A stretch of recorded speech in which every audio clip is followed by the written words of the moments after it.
Les cloches de la cathédrale Saint-André résonnaient comme des coups de tonnerre.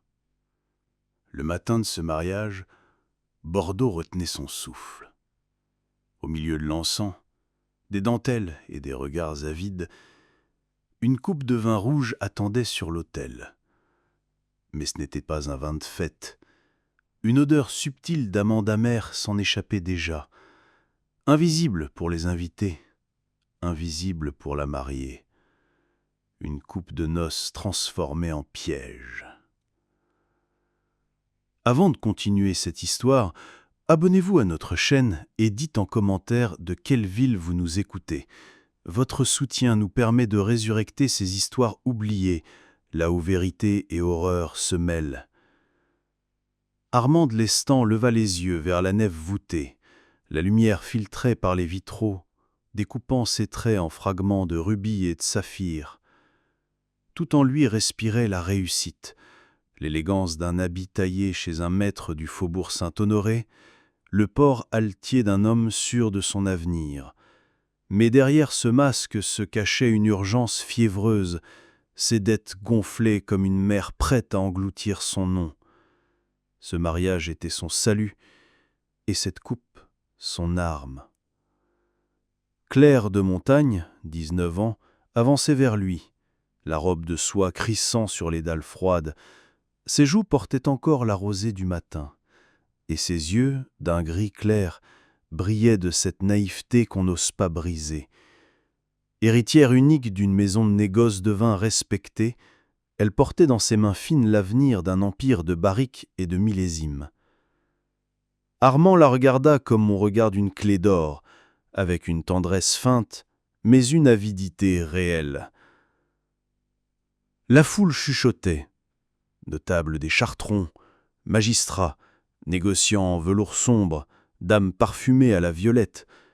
Chacun observait le couple avec un mélange d'envie et d'admiration. Le mariage n'était pas seulement une union, c'était un pacte entre fortune et noblesse, un spectacle social. Sous les voûtes, le prêtre entonna les paroles latines, et les cierges jetèrent leurs flammes vacillantes sur la coupe.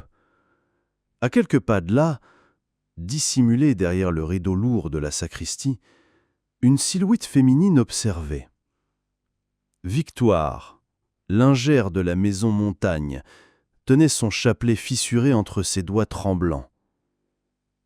Ses yeux s'écarquillèrent lorsqu'elle aperçut Armand, seul un instant, glisser une fine poudre dans le vin. Elle se mordit les lèvres pour ne pas crier. Le tintement d'une clochette de sacristie résonna, couvrant son souffle haché. Armand revint vers l'autel avec une nonchalance étudiée, comme si rien n'avait eu lieu. Le poison s'était dissous, invisible. La coupe luisait dans la lumière dorée. Promesse d'amour aux yeux de tous, promesse de mort à ses yeux à lui. Claire, elle, ignorait tout. Ses doigts effleurèrent le métal froid de la coupe. Elle fronça à peine les sourcils. Une nuance amère lui chatouilla le nez.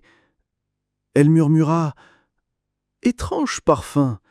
Mais les invités éclatèrent d'un rire joyeux, croyant à une remarque légère sur la force du vin. Victoire sentit son cœur battre contre ses côtes comme un tambour. Elle savait. Elle l'avait aimé autrefois, cet homme désormais vêtu d'arrogance et de mensonge. Elle savait aussi qu'un seul mot de sa bouche suffirait à briser la cérémonie, à déshonorer la maison, à détruire la mariée. Mais le poids des convenances, l'éclat des regards, l'or des cierges l'écrasaient. Elle resta muette, les ongles plantés dans la chair de sa paume. Les chants montèrent. Les cloches tonnèrent à nouveau. La coupe fut levée entre les mains des époux. Un instant suspendu.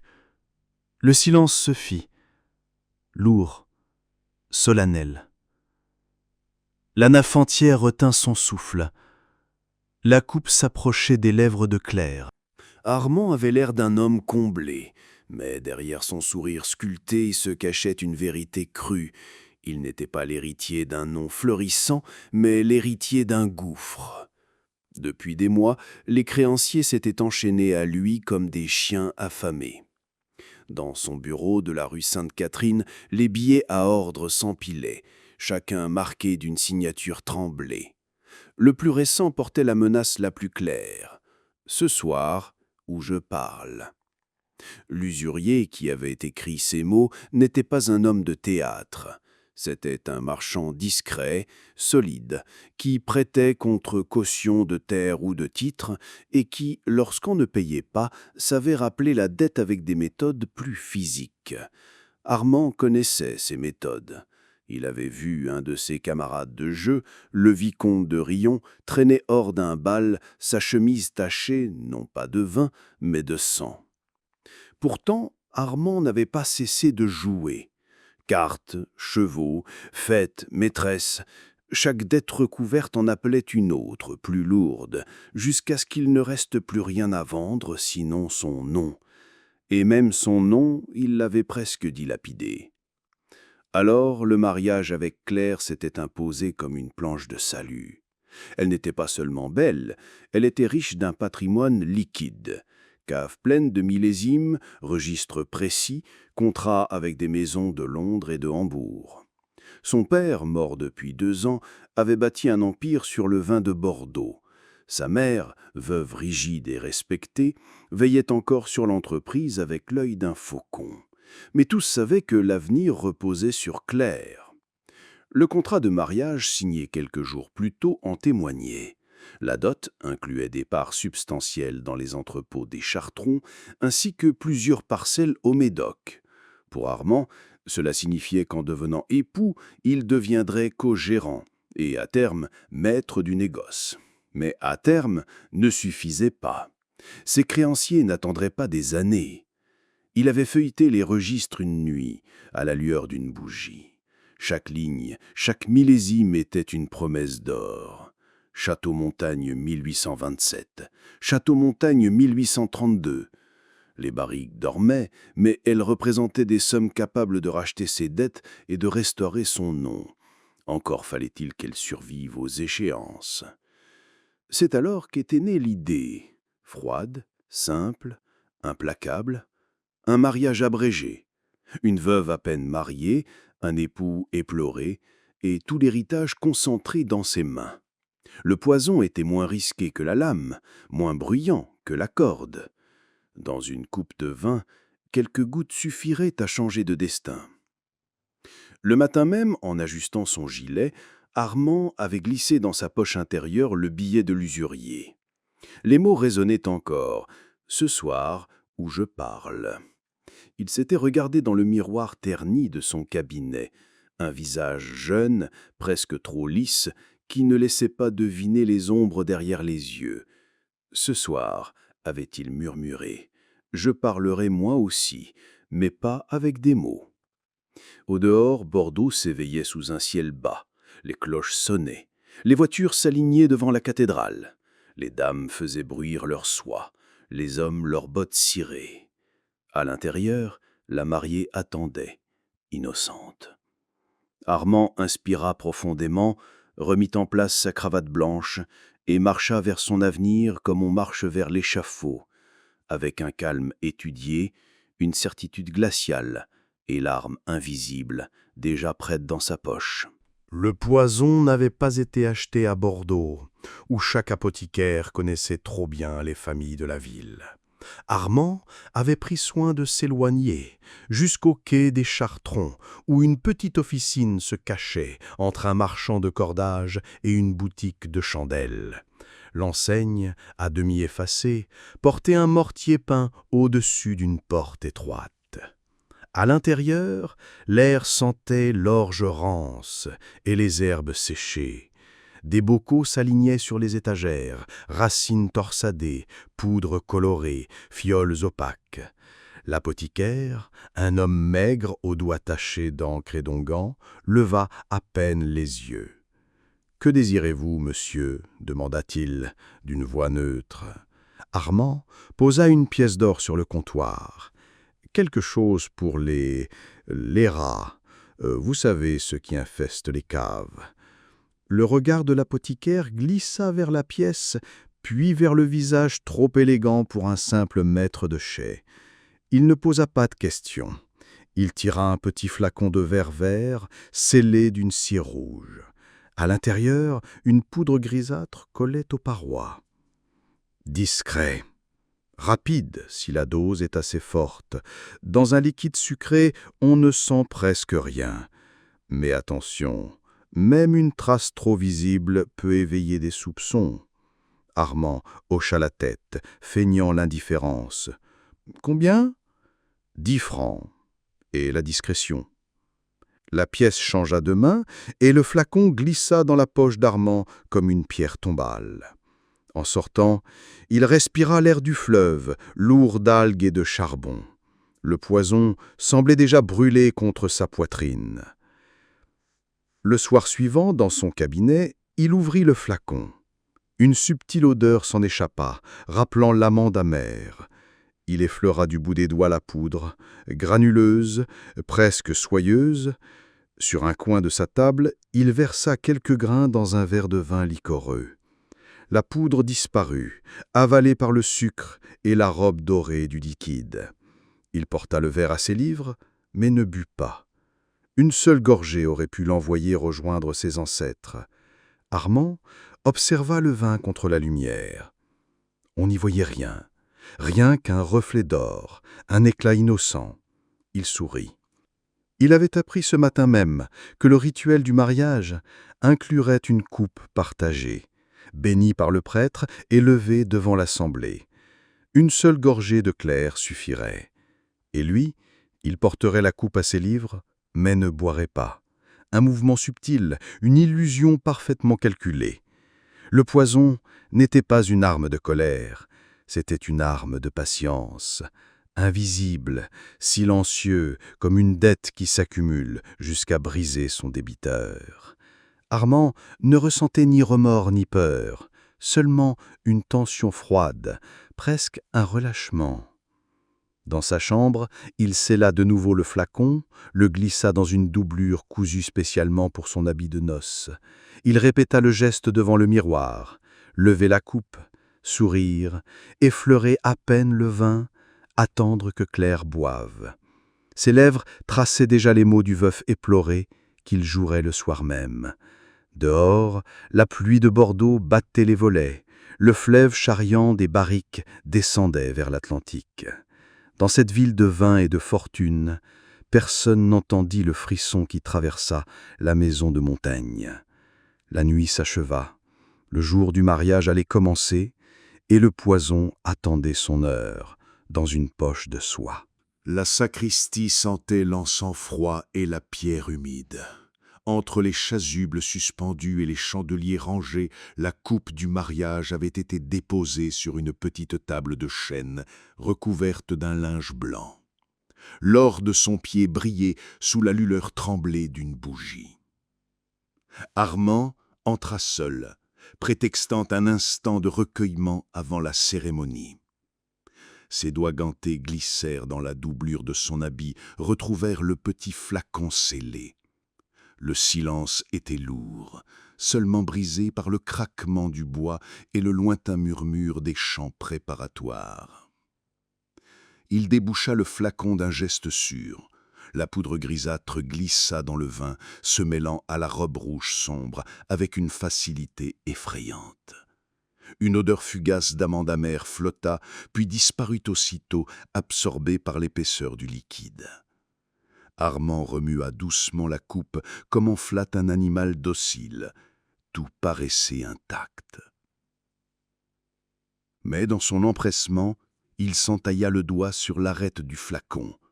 Une goutte de sang tomba sur le linge blanc, s'étala en une petite fleur rouge. Il fronça les sourcils, posa rapidement la coupe pour tamponner la tache avec son mouchoir. Trop tard. La marque restait visible, un souvenir qu'il ne pouvait effacer. Il serra les dents, remit le flacon vide dans sa doublure et reprit la coupe, redevenue immaculée aux yeux de quiconque. Il ne savait pas qu'il n'était pas seul. Derrière le lourd paravent de bois sculpté, une silhouette s'était faufilée quelques instants plus tôt. Victoire, la lingère de la maison Montagne, tenait encore entre ses doigts un chapelet ébrigé. Elle était venue déposer des linges propres pour les prêtres, mais ses yeux avaient capté le geste d'Armand, le flacon, la poudre, la goutte de sang. Son cœur battait si fort qu'elle craignait de trahir sa présence. Elle serra son chapelet, les ongles plantés dans sa paume. Chaque battement résonnait comme une cloche dans ses tempes. Elle savait ce que cela signifiait. Elle savait aussi que crier maintenant, devant l'éclat des cierges et des invités déjà installés, ce serait condamner la maison entière au scandale. Alors, elle resta muette. Ses lèvres tremblaient, mais aucun mot n'en sortit. Armand, satisfait, remit la coupe à sa place et s'essuya les mains. Ses traits retrouvèrent l'élégance glacée d'un homme sûr de lui. Il quitta la sacristie comme s'il avait simplement prié.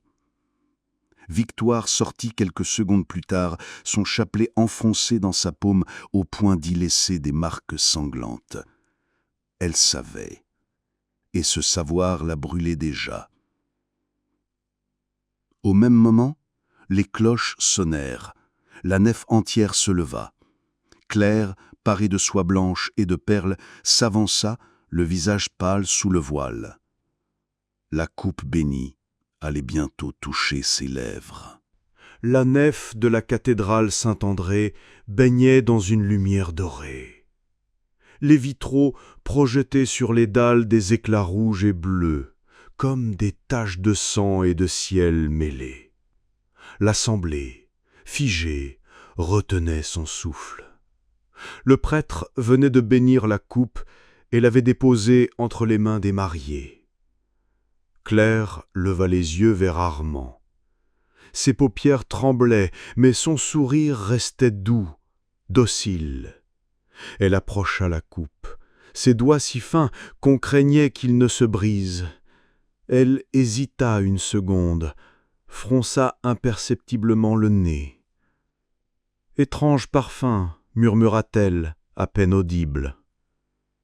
Un murmure parcourut les bancs. Beaucoup crurent à une plaisanterie sur la force du vin. Quelques rires étouffés éclatèrent. Armand, lui, inclina la tête, jouant l'amoureux indulgent. Ses yeux cependant surveillaient chaque geste, chaque gorgée attendue comme une délivrance. Victoire, au fond, sentit ses jambes se dérober. Elle aurait voulu crier, se jeter entre eux, renverser la coupe. Mais le poids des regards la clouait à sa place. Les notables, les dames parfumées, les magistrats en redingote, tous formaient une muraille de convention et de silence. Elle ferma les yeux, serra son chapelet si fort que le bois enfonça sa peau. Claire porta le coupe à ses lèvres. Le vin rouge effleura sa bouche, brilla une seconde comme une trace de sang. Elle but une gorgée, puis une autre, petite, timide. Le parfum d'amande se mêla au sucre du vin, glissa dans sa gorge. Elle eut un léger frisson qu'elle attribua à l'émotion. Armand prit la coupe à son tour. Il inclina le récipient vers ses lèvres, mais ne toucha pas le vin, un geste étudié, une illusion parfaite. De loin, on aurait juré qu'il avait partagé la gorgée sacrée. Un léger sourire se dessina au coin de ses lèvres. Les chants reprirent, les orgues grondèrent. Le prêtre déclara l'union scellée devant Dieu et devant l'assemblée. Les applaudissements éclatèrent, couvrant le battement précipité du cœur de Claire. Mais déjà, quelque chose brûlait en elle. Elle posa la coupe, porta la main à sa poitrine, une chaleur étrange irradiait dans sa gorge, descendait vers son estomac. Elle cligna les yeux, comme aveuglée par les lumières des cierges. Ses lèvres murmuraient un mot incompréhensible. Victoire rouvrit les yeux juste à temps pour voir le voile de Claire trembler.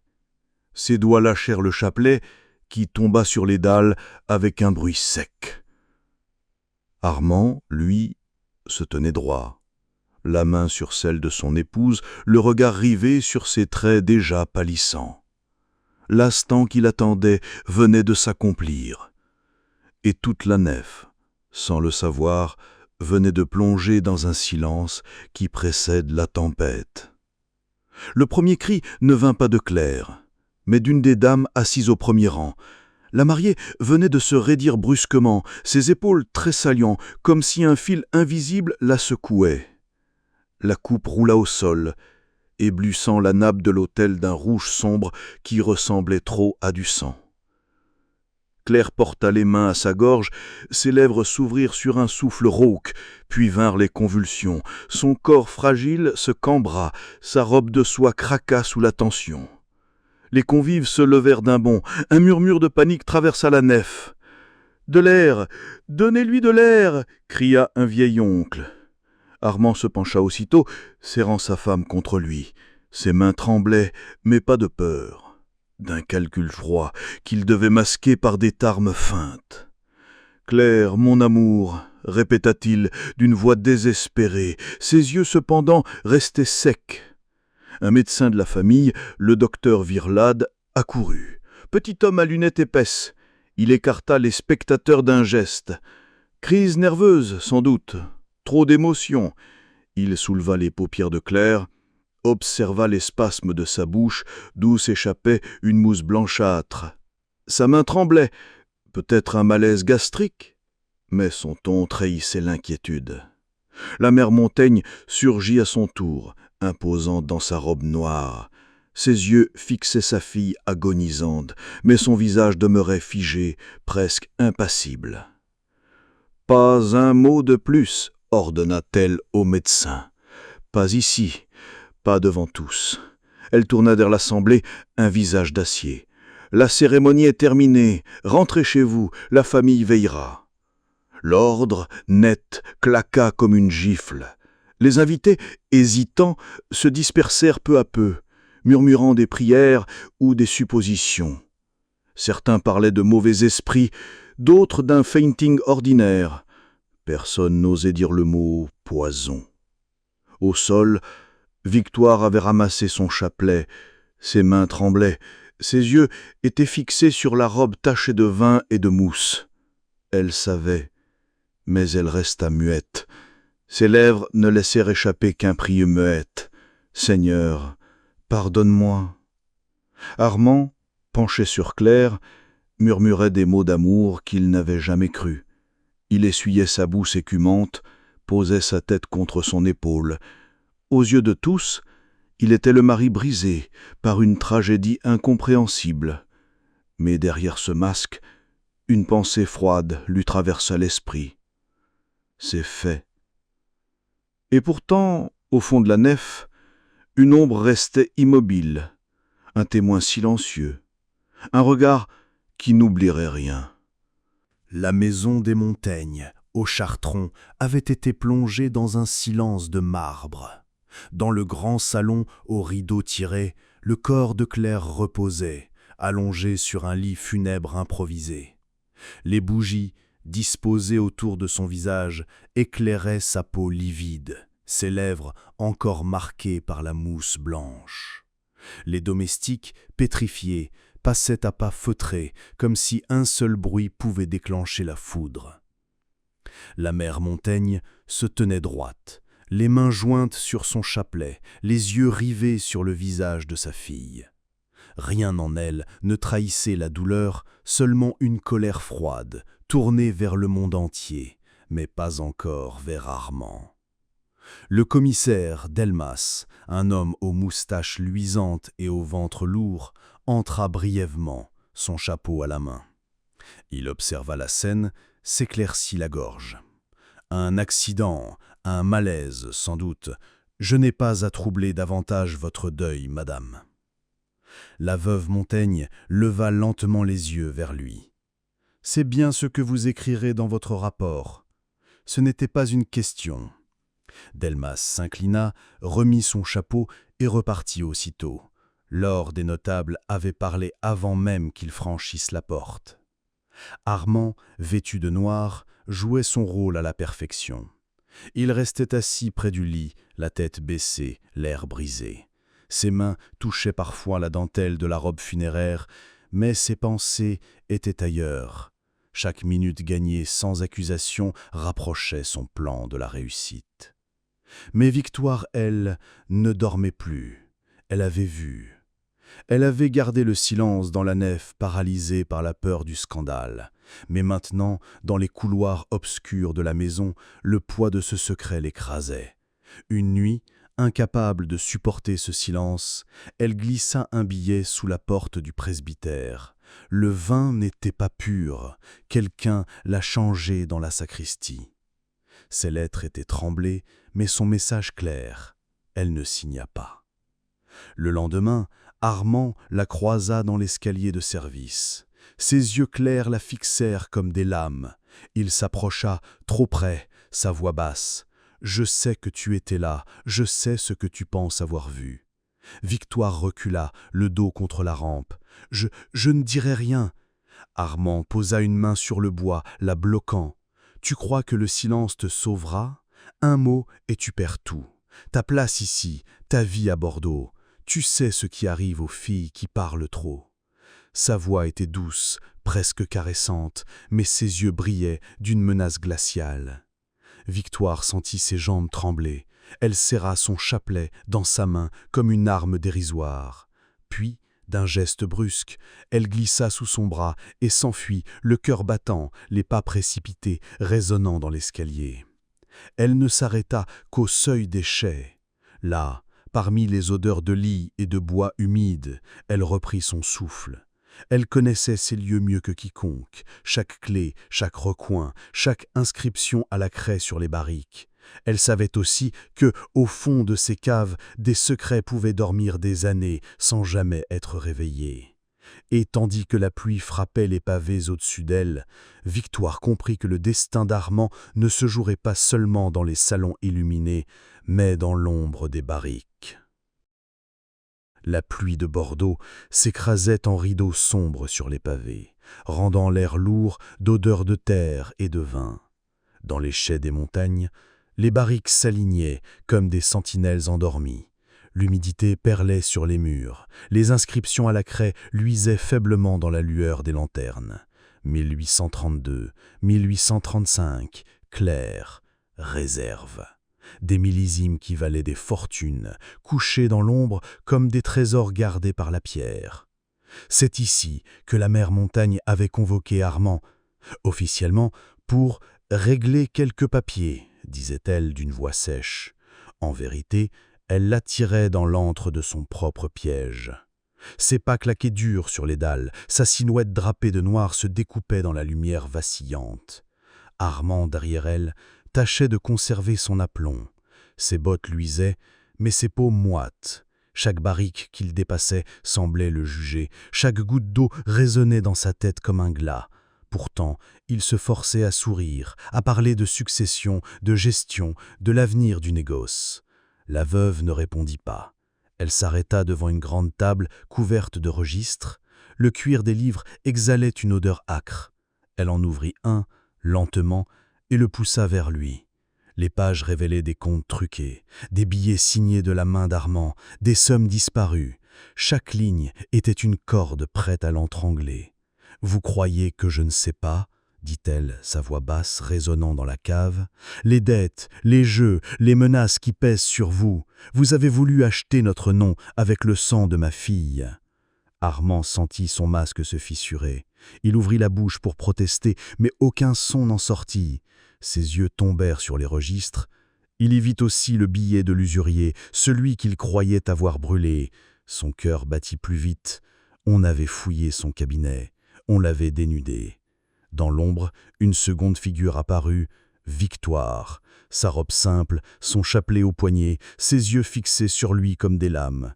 Elle tenait une petite fiole, la même qu'il avait utilisée, mais à demi remplie. « Je l'ai récupérée dans l'officine. Je sais ce que tu as fait, Armand. » Il recula, son dos heurtant une barrique. Le bois vibra sous l'impact, comme un tambour funèbre. La sueur lui coula dans le dos. « Je ne comprends pas, balbutia-t-il. La mère Montagne fit un pas vers lui, son ombre l'avalant presque. « Je comprends trop bien, et ce soir, vous allez rendre des comptes ici, là où le vin garde la mémoire des siècles. » Les lanternes tremblaient, le silence s'épaissit, ponctué seulement par les gouttes d'eau tombant du plafond et le battement fou de son cœur. Les chais, témoins muets, s'apprêtaient à refermer leurs mâchoires sur lui. Armand recula encore, ses doigts cherchant un appui contre le bois rugueux de la barrique. Sa respiration devenait haletante, mais ses yeux lançaient encore des éclairs de défi. « Vous croyez m'effrayer avec des papiers et des mensonges de domestique ?» Sa voix trembla à peine, mais la sueur brillait sur son front. Victoire fit un pas en avant. Dans sa main, la petite fiole cliqueta doucement. La lumière de la lanterne révélait l'épaisseur trouble du liquide. « Ce n'est pas un mensonge, Armand, c'est le même poison. Tu voulais que Claire l'avale. Tu as réussi. Mais toi aussi, tu goûteras ce que tu as semé. » Armand serra les dents, son masque d'élégance se fissura, il jeta un coup d'œil autour de lui, cherchant une sortie, mais les lourdes portes des chais, fermées, semblaient peser des tonnes. L'air sentait le vin et la pierre humide, une odeur de tombeau. Il tenta la menace. « Si vous me perdez, vous perdez aussi votre nom. Vous croyez que la rumeur restera enfermée dans ses murs? Bordeaux est un marché de vautours. Un mot et votre maison sera ruinée. Vos barriques resteront invendues. Vous n'aurez plus rien. » La mère Montaigne s'approcha lentement, sa silhouette austère projetée en géante par la lueur vacillante. Mieux vaut une maison ruinée qu'un nom souillé par un assassin. Mais ce soir, je n'ai pas l'intention de perdre. C'est toi qui vas tout perdre. Armand comprit alors. Ce n'était pas une confrontation pour négocier, c'était un jugement, et la sentence était déjà décidée. Il fit un mouvement brusque, tentant d'arracher la fiole des mains de Victoire. Dans la lutte, le verre se brisa contre le métal d'un cercle de barrique, éclaboussant ses doigts d'une odeur âcre d'amande amère. Une coupure entailla sa paume, le sang se mêla au poison répandu. Il rugit, poussa Victoire contre un pilier de pierre. Mais la mère Montaigne, implacable, avait déjà saisi une coupe posée sur la table des registres. Elle y versa ce qu'il restait du liquide d'un geste ferme. « Tu as un choix, Armand. Tu peux quitter Bordeaux ce soir, ruiné, banni, maudit, mais tu partiras en avouant et chaque porte se fermera devant toi. Ou bien tu goûtes ce vin et tu prouves devant Dieu que tu n'avais rien à cacher. » Armand regarda la coupe. Le vin rouge y luisait, sombre, épais, prêt à dévorer. Il savait, chaque fibre de son être hurlait de fuir, mais aucune issue n'existait. Le piège s'était refermé. Et dans l'ombre des barriques, Victoire le fixait, le souffle court, priant en silence pour qu'il choisisse ou que la justice le choisisse à sa place. Le vin tremblait dans la coupe, reflétant la flamme vacillante de la lanterne. Armand restait immobile, la respiration lourde, les yeux fixés sur le liquide qui semblait l'appeler comme une tombe ouverte. La mère Montaigne ne détourna pas son regard, Victoire non plus. Le silence des chais se fit total, seulement troublé par le goutte-à-goutte régulier qui tombait des voûtes. Armand esquissa un rire bref, cassé, presque un sanglot. « Vous voulez que je boive mon propre crime ?» Il serra ses tempes, comme s'il voulait écraser la vérité qui l'encerclait. Puis, lentement, il tendit la main. La coupe était lourde, glacée. « À ta santé, Claire !» murmura-t-il avant de porter le vin à ses lèvres. La première gorgée brûla comme du feu. Il serra la gorge, mais avala. Une seconde, puis une troisième. Ses yeux s'écarquillèrent, ses doigts lâchèrent la coupe qui s'accrasa au sol. Le liquide s'étala sur les dalles, mêlé à son sang de la paume encore ouverte. Son souffle devint court, ses jambes se plièrent. Un râle guttural sortit de son poitrine, résonnant entre les barriques, comme le gémissement d'un animal blessé. Il voulut parler, mais seule une écume blanche jaillit de ses lèvres. Ses mains griffèrent le bois, laissant des traînées rouges. La mère Montaigne ne bougea pas. Victoire ferma les yeux un instant, murmurant une prière à voix basse. Armand tomba à genoux, puis sur le flanc, secoué de spasmes. Son regard se vida lentement, se figeant dans l'obscurité des chais. Son dernier souffle résonna comme un soupir d'acier brisé. Alors, dans un silence glacé, la veuve Montaigne et Victoire roulèrent son corps contre une barrique vide. Le bois gémit sous le poids. Elles le poussèrent à l'intérieur, forçant ses membres à plier. Le fût fut refermé, colmaté, cerclé de fer. Sur le flanc, la mère Montaigne traça à la craie un seul mot, 1839. La lanterne s'éteignit presque sous le souffle humide, les deux femmes se regardèrent sans parler. La justice avait été rendue, pas par la loi, mais par les caves elles-mêmes. Des années plus tard, un négociant de Londres évoquerait un lot de Bordeaux de 1839 au goût étrange, métallique, presque humain. Le nom des montagnes déclina, mais la rumeur des barriques qui respiraient dans l'ombre des chartrons ne cessa jamais. Et chaque fois que le vent d'automne glissait sur la cathédrale Saint-André, certains juraient entendre les cloches mêler à leur son une note sourde, comme le dernier râle d'Armand d'Aulestan, prisonnier à jamais dans son propre poison.